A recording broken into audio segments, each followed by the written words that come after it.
Revenge with Karen.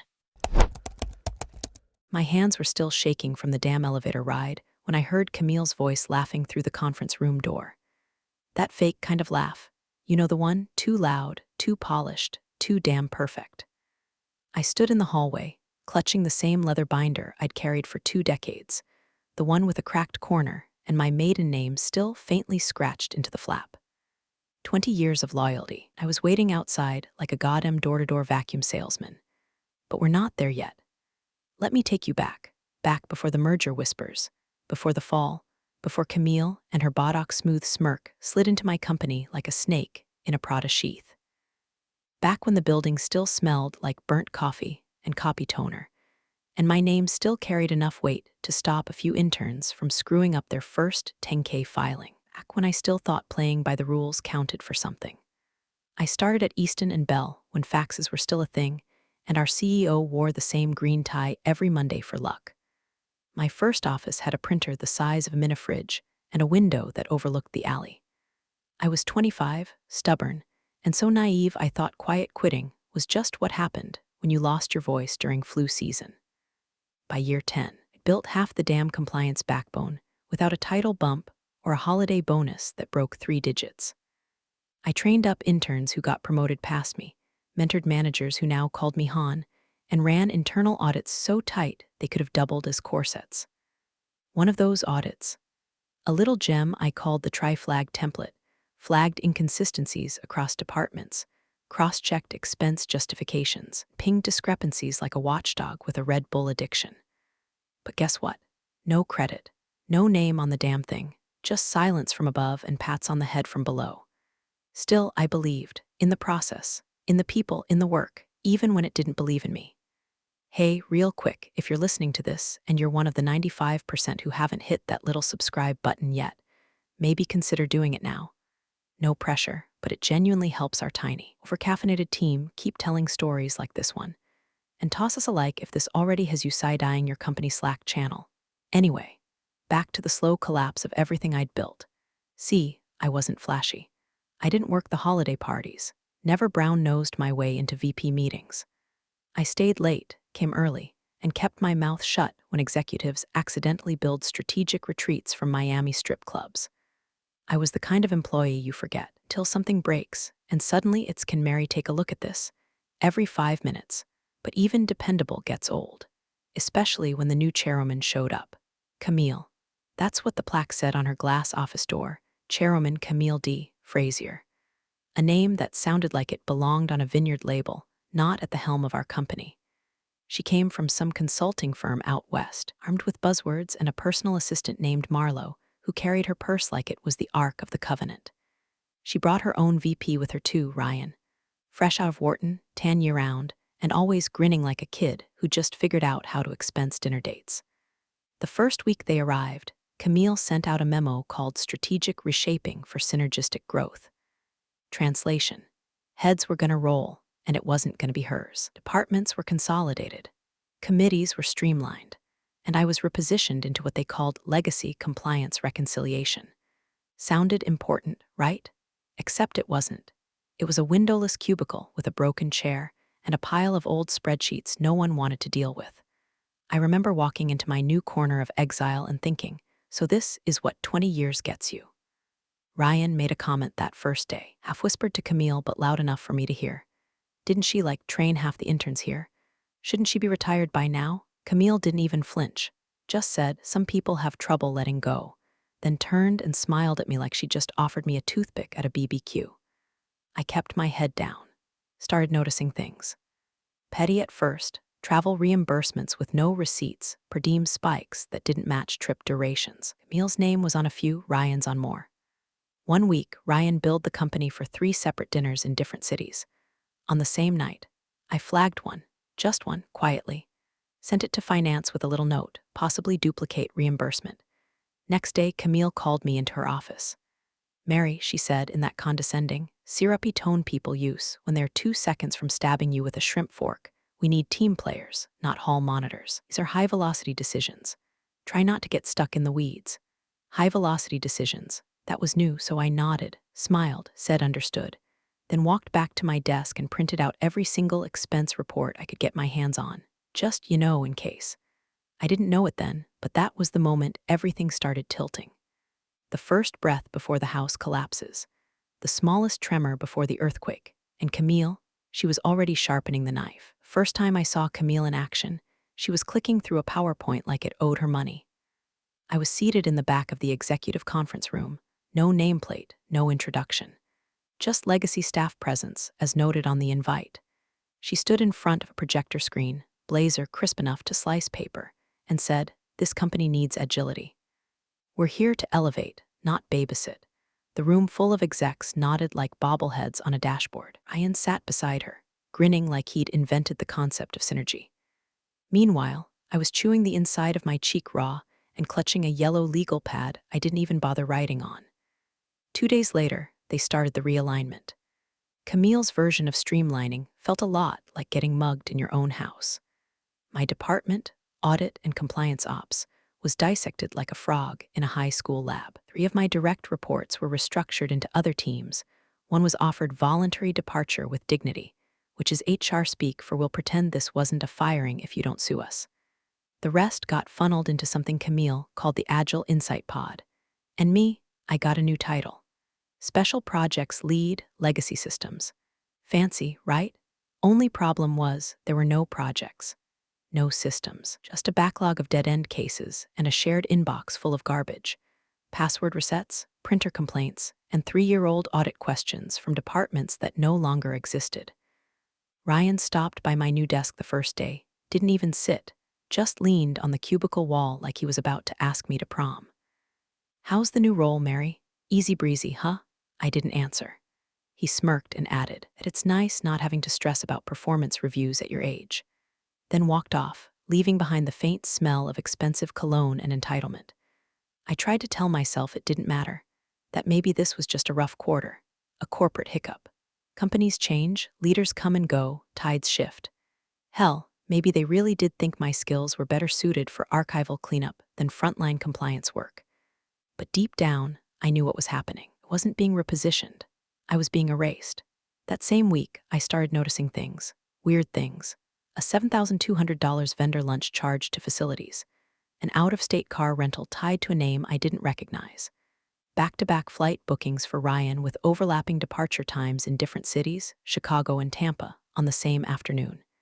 At first, I assumed it was sloppy record-keeping. So I flagged one entry, innocently, accounts payable. Just a gentle internal "hey, this doesn't look quite right, maybe double check." The response? Silence. Then a call from Camille's assistant the next morning. Chairwoman Frazier would like a quick one-on-one. I showed up to her office with my usual binder and my best poker face. She was sipping from a stainless steel thermos labeled Boss Fuel, which told me everything I needed to know. "Mary," she said, tone dipped in caramelized condescension. "Notice some friction. You're flagging items that were pre-cleared. That creates noise." "Friction?" I asked. "We need everyone rowing in the same direction," she said. "Be a team player." I stared at her. Wondered if she practiced that speech in the mirror while curling her hair. "Being a team player," I said slowly, "doesn't mean pretending I don't see what I see." Her eyes narrowed just enough for me to notice. "Let it go," she said, "or we may need to reevaluate your fit here." Fit, like I was an off-brand puzzle piece that wouldn't jam into her vision board. I left her office with no response, just a polite nod. Then I went to the basement archives and pulled up the last 2 years of financial logs. Hard copies. Boxes they never digitized because no one wanted to touch the dust and mildew. 12 hours later, I had a short list of 24 expense anomalies, 7 possible duplicate reimbursements, 1 particularly interesting series of consulting payments to a shell company in Delaware that hadn't filed a real invoice in months. I didn't know what game they were playing, but it stunk. Still, I kept quiet, for now, because if Camille wanted me out, I wasn't going to make it easy. You don't spend 20 years cleaning up other people's messes without learning where the bleach is stored. It started with a calendar invite. Subject line, HR discussion personal transition planning. Sent at 8:42 a.m., scheduled for 9 o'clock sharp. No warning, no agenda, no explanation.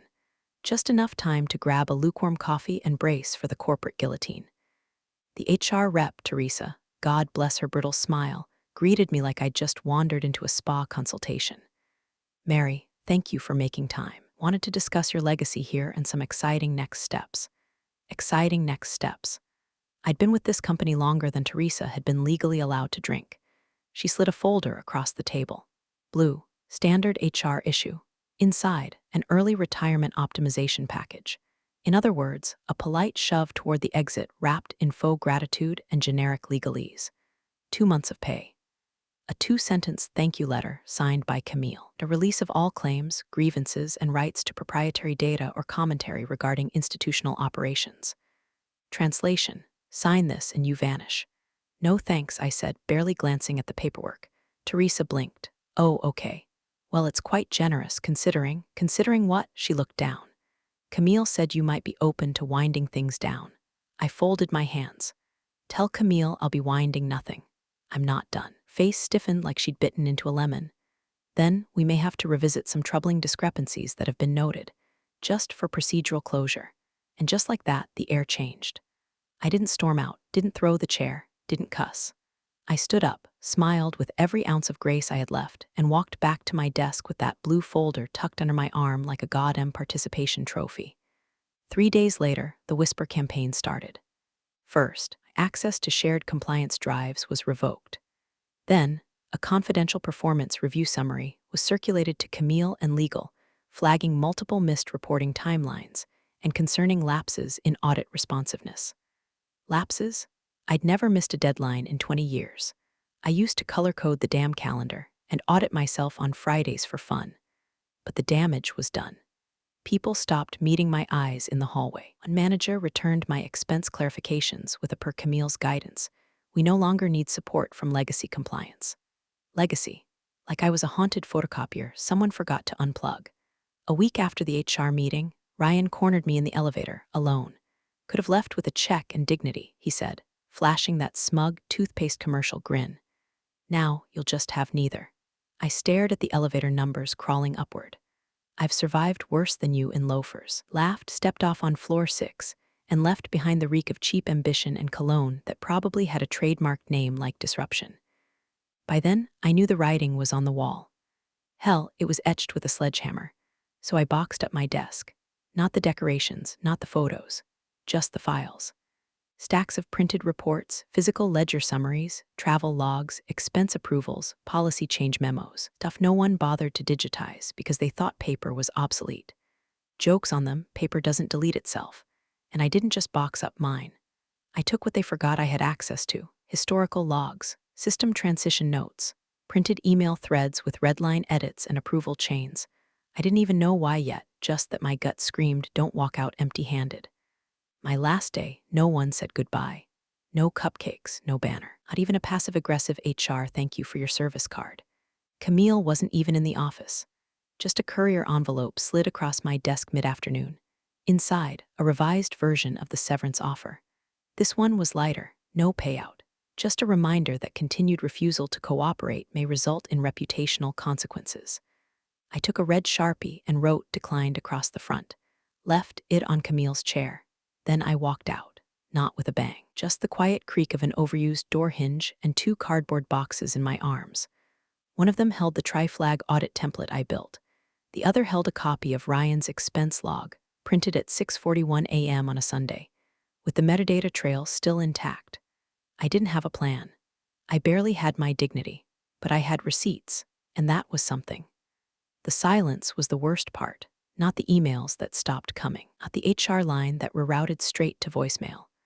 Not even the look from my neighbor across the cul-de-sac when I said I left the company, like I'd just confessed to murdering a beagle.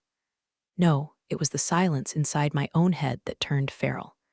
You give 20 years to something, and when it goes quiet, it's not peace.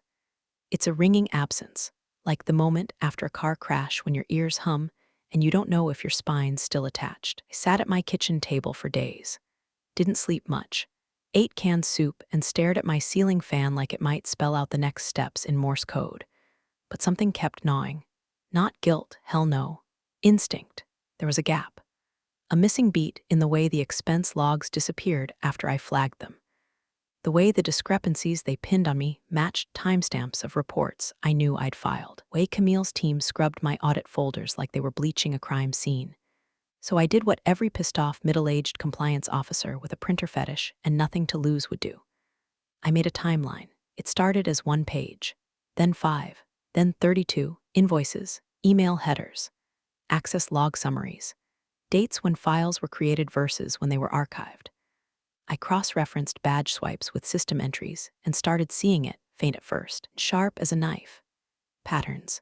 And one name that kept showing up on red lines, flagged threads, and audio call summaries. Clara Hadley, junior analyst, nervous, bright, fast on spreadsheets, slow on eye contact.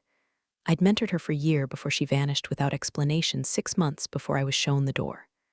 Rumor was she got poached by another firm. But I remembered her last week at Easton and Bell, tight-lipped, flinching like a stray dog, whispering in the break room they're hiding stuff. I think I clicked on something I wasn't supposed to. I should have followed up. Instead, I told her to document it and talk to legal. She tried.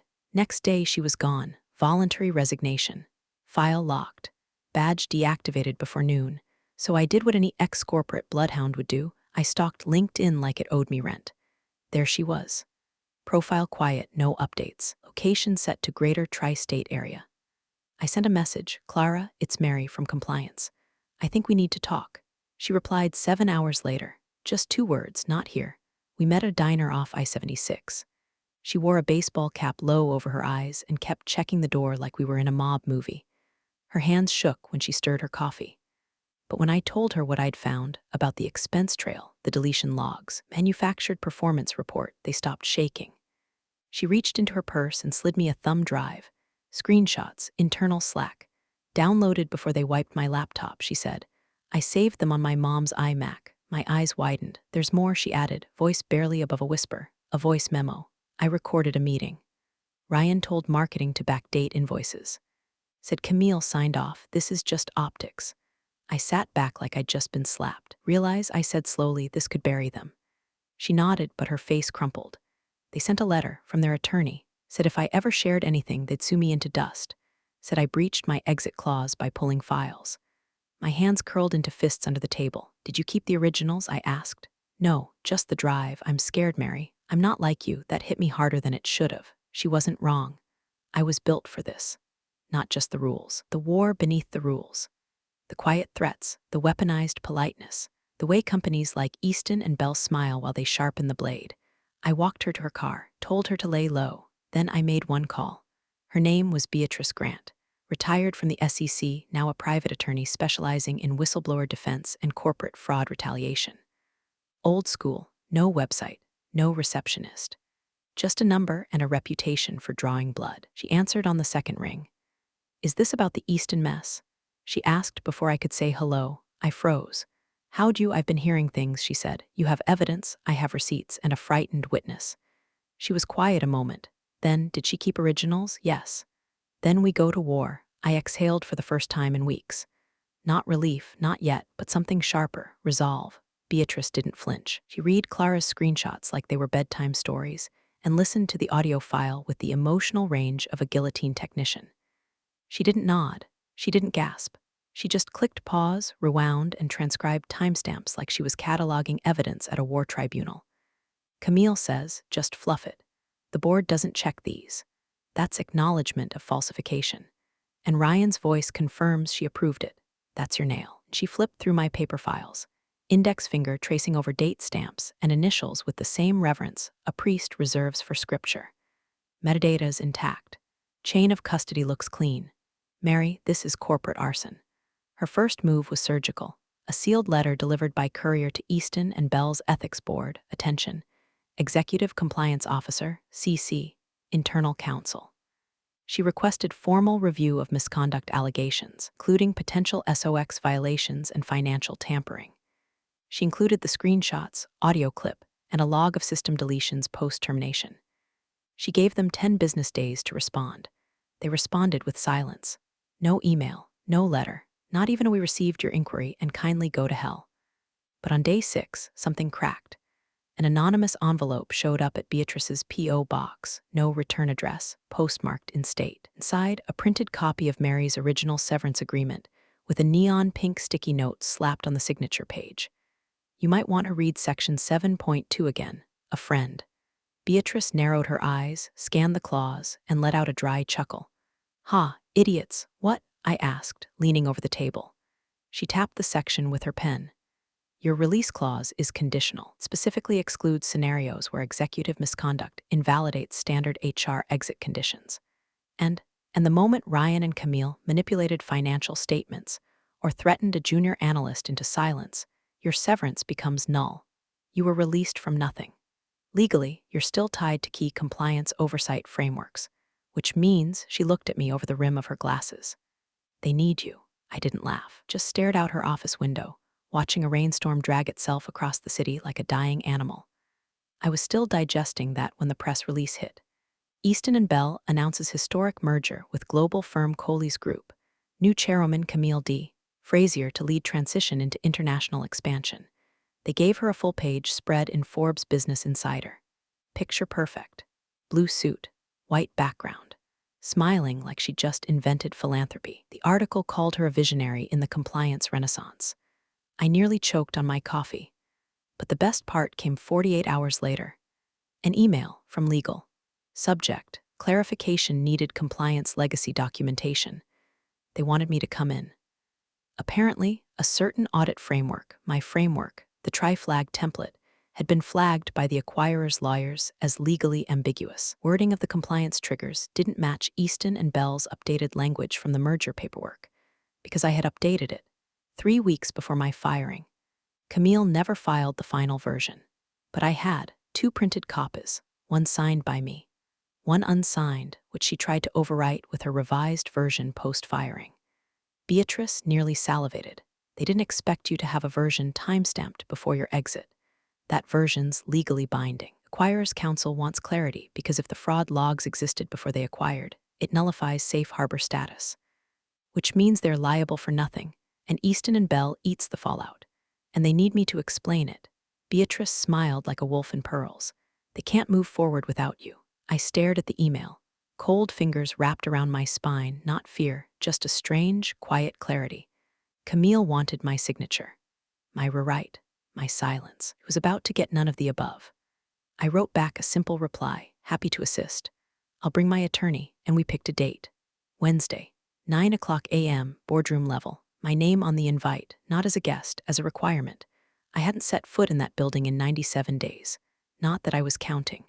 But walking back through those revolving glass doors, I felt it like a pressure system in my bones. Same sterile lobby smell, burnt coffee, and forgotten ambition. Same receptionist, different hair. She gave me that half smile you reserve for exes you're not sure you ghosted or not. Beatrice walked beside me, tailored charcoal suit, leather briefcase that looked like it could hold 3 subpoenas and a body. She didn't speak. She didn't need to. The click of her heels on marble did all the talking. We passed the elevator banks, and even they seemed quieter than usual, like the building itself knew what was coming. At the 14th floor, the doors opened, and there he was. Ryan, still tan, still smug, still dressed like a tech CEO cosplaying as a finance bro. He gave me a little golf clap as we stepped off. Well, look who's back, he said. Miss Metadata herself. Come to fix another printer? I didn't blink. Just walked past him like he was a smudge on a window. He trailed behind us, whispering to Camille's assistant Marlowe, still holding Camille's tablet like it was the Ark of the Covenant. Camille stood at the far end of the boardroom, spine stiff, mouth curved into a diplomatic lie of a smile. She extended her hand.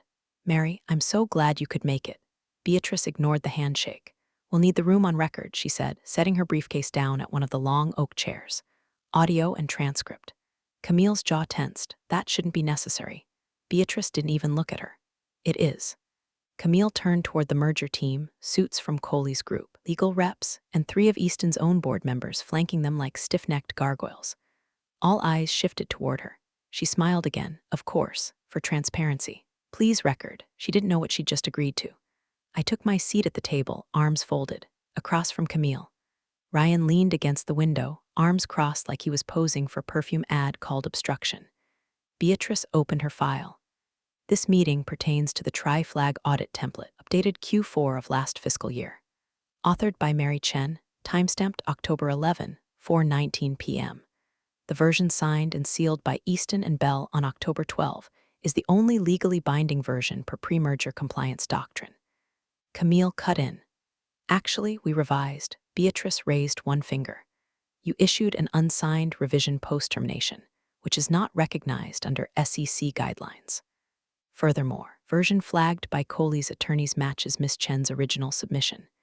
This meeting is to clarify that language. Silence. Ryan finally piped up. So what? This is a vocabulary lesson? Beatrice didn't look up. You'll find vocabulary can be a powerful thing when tied to federal code. The Coleys' lead counsel, a silver-haired man with half-moon glasses and a watch worth more than my first house, cleared his throat. We'd like to hear Ms. Chen's clarification, on record, guarding the clause that activates mandatory merger hold if pre-acquisition fraud is discovered within 30 days of contract ratification. Ryan scoffed audibly. Camille's neck stiffened. I leaned forward, finally speaking. My voice wasn't loud, but it didn't need to be. That clause wasn't theoretical. The room shifted like someone had changed the air pressure. I slid a document from Beatrice's file across the table. It was a timeline, printed in 2 colors, one marked when Ryan issued overlapping reimbursements, one marking when Clara's name vanished from system logs, hours after she flagged them. Beatrice tapped it with her pen. Ms. Chen can confirm that the system tampering took place on October 13, after her compliance update, and before her termination, meaning fraud was active and concealed within the protected window. Camille opened her mouth, but I cut in. And that's not the only thing they tried to bury. I didn't pull out the USB yet. Not yet. I wanted them to sit in the realization for a little longer. Camille stared at me like she was solving a puzzle she thought she'd already thrown away. Ryan's arms dropped. His fingers started drumming. Beatrice leaned back in her chair. We'll continue with document review shortly, she said. But first, one last item. That's when the knock came at the door, but we'll get there in a minute. Camille was nearly through her pitch. Voice polished, hands choreographed, words dipped in the kind of fake conviction you only hear from televangelists and guilty politicians. The boardroom had gone quiet, the kind of quiet that comes right before people make irreversible mistakes. She was wrapping her speech with some nonsense about shared values and future-facing integration, tossing out buzzwords like they'd buy her one more month of clean air. The merger lawyer from Coley's nodded, pen hovering above the draft signature page like a missile waiting for launch codes. And that's when Beatrice raised a hand. Calm, deliberate. Madam Chair, she said, her voice slicing through the air like a wire. One last item. Camille flinched. Just a twitch, a fraction of a second, but I saw it. Ryan sat straighter, his foot bouncing under the table like a cheap metronome. Camille tried to smile. We're actually out of time, but Beatrice was already turning toward the door. I think you'll want to make time. The conference room door opened. Clara walked in. She looked different now. Not the same skittish junior analyst I remembered hiding behind a stack of quarterly statements. She wore a plain black blazer, flats, no makeup, but her eyes had gone cold. The kind of cold you only earn after someone tries to ruin your life and you live to testify about it. Beside her was a federal protection counsel, badged, silent, shakable. She didn't say a word, she didn't have to. Every face at that table turned to ice. Camille's smile evaporated like steam on steel. Who is this? She asked, though she already knew. Clara didn't look at her. She walked straight to the table, opened a folder, and placed 2 items in the center, a sealed manila envelope and a matte black USB drive. This, she said, voice steady, is what you tried to bury. Ryan barked a nervous laugh. Oh, come on. This is ridiculous. She's not even an employee. Correct, Beatrice cut in. Which means she's now protected under whistleblower jurisdiction. And under the Dodd-Frank Act, retaliation against a federal whistleblower carries civil and criminal penalties. Would you like me to explain those? Ryan shut up. Camille's throat clicked as she swallowed. The Coley's counsel leaned forward. May we ask what's on the drive? Clara looked at me. Just briefly. A flash of fear, then focus. Screenshots of internal Slack messages. One where Ryan instructs a junior to massage the invoice logs to hide dual reimbursements. I saw Camille's fingers curl against the armrest. 2 emails, Clara continued, from Camille, approving the deletion of audit triggers and saying, quote, we can clean it after the merger. No one checks garbage once it's tied up. Murmurs rippled down the board table like dominoes.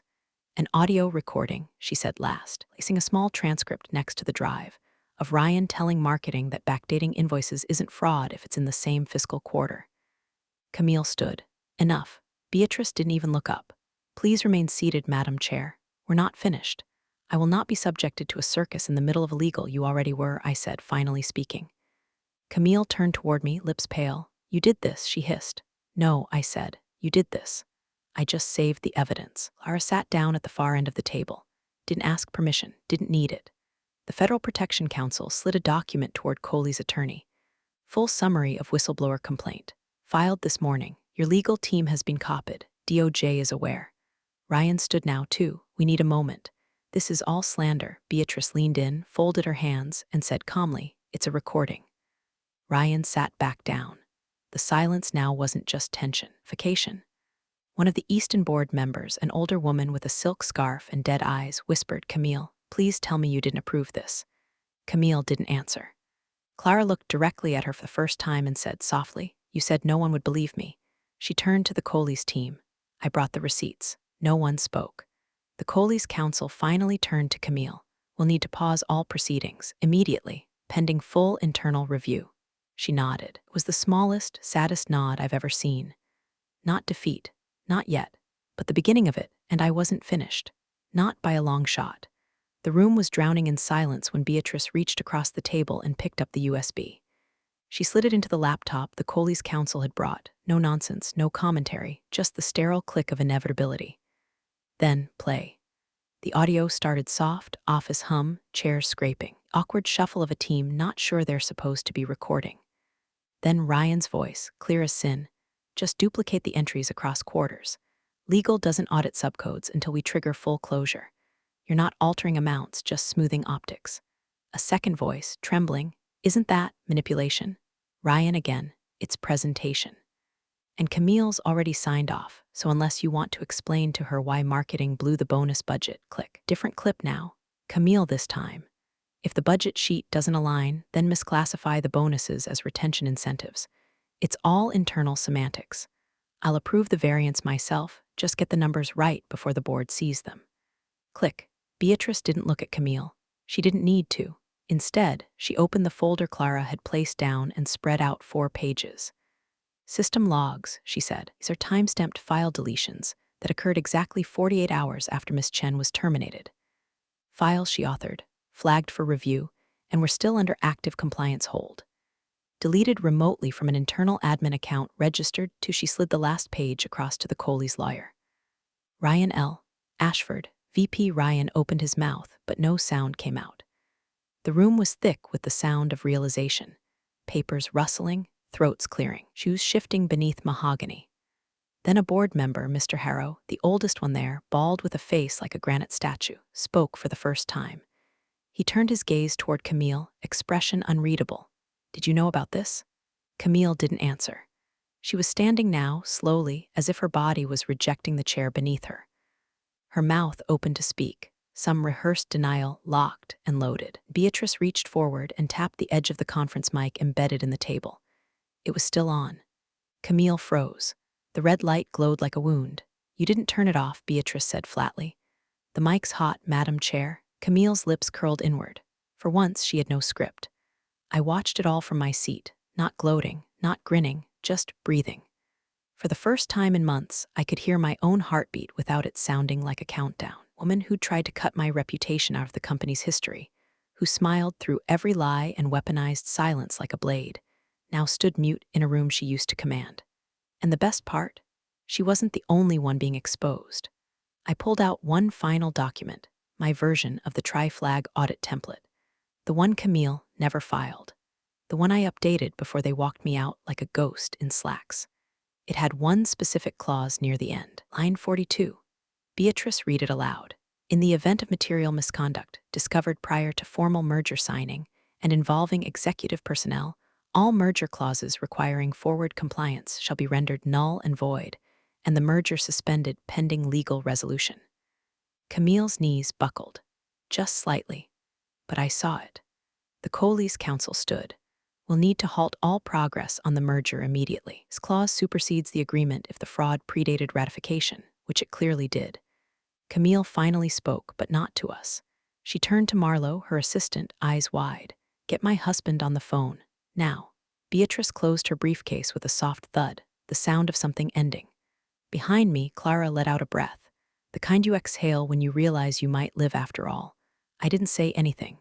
Didn't need to. I just sat there, calm, whole. Camille tried to erase me, and now she couldn't even speak without implicating herself. And that wasn't even the last blow. Not yet. The room had gone corpse-still, not the silence of uncertainty, but of something fully collapsed, like the final second after a dam breaks and everyone's just waiting to see who drowns. Camille stood at the head of the table, shoulders stiff, face pale as printer paper. Ryan was already gone, slipped out the side door sometime between the second recording and the words nullified merger clause. Classic. Beatrice sat motionless beside me, pen in hand, but no longer taking notes. She didn't need to. The evidence had already done its screaming. Clara leaned forward slightly, like she wasn't sure if she was still allowed in the room. Her hands were balled into fists in her lap, but her jaw, steady, locked, brave in the way only someone who's been terrified for too long can be. Then came the voice that cracked the moment wide open. The lead counsel from Coley's group stood, adjusted his cuffs, didn't look at Camille, didn't look at Ryan's empty chair, just let his words drop like lead weights into the middle of the table. Effective immediately, he said, each syllable heavy, we are suspending all merger proceedings. Camille inhaled sharply, tried to speak. Failed. Lawyer continued, unfazed. We will also be recommending independent third-party oversight of Easton and Bell's executive operations, pending internal investigation and full forensic audit. He turned now. Not to me, not to Beatrice, but directly to Camille. You'll step down, immediately, pending outcome. Someone across the table gasped. A board member whispered something that sounded like, my God. Camille sat slowly, like her spine had turned to wet paper. Her eyes stayed locked on the grain of the table, as if looking up might cause her to implode. Then the final blow came from somewhere I hadn't expected. Mr. Harrow, the granite-faced board member, the one who hadn't said more than 3 words in 6 months, cleared his throat, loud enough to command the room. He looked across the table, not at Camille. At me. Mary, he said, with the deliberate weight of a man used to signing things worth 8 figures. Do you consider returning in oversight capacity? I blinked. I didn't answer right away. I looked around first, at the merger document still unsigned, at the red light still glowing on the mic, at Clara, who was holding her breath like the answer might decide both our futures. Then finally, I looked at Camille. Her face had drained of all color. Her pupils trembled like she was seeing a ghost. I smiled, just a little. Only, I said, slow and clear. She watches me sign the contract. A beat passed. Beatrice's mouth curled into something that could have been mistaken for approval if you knew her well enough to recognize it. Harrow nodded once and turned to his assistant. Draw it up. Clara exhaled. Her eyes brimmed, but she didn't cry. She just whispered, thank you, like it was a confession and a release all at once. I stood, smoothed the front of my blazer, picked up my new contract, the one with my name printed right there, Side Director of Compliance Oversight, walked around the table, stopped in front of Camille. She wouldn't look up, didn't matter. I signed, in front of the board, in front of Clara, in front of the lawyer, the silence, the history. I signed not just a return offer, but the acknowledgement that I had never really been gone. And Camille, she just sat there, frozen, hollowed out, the queen dethroned by the workhorse she tried to bury. As I walked out of the boardroom, Clara stepped beside me. The door closed behind us with a sound like punctuation. Ryan was already gone. The whistleblower was safe. The record had been restored. And the woman they tried to erase, she rewrote the final chapter, with her name stamped at the bottom, permanent. Appreciate you sticking around, you wise old rebels. Smash that subscribe button, or this fossil might just cause another epic fiasco.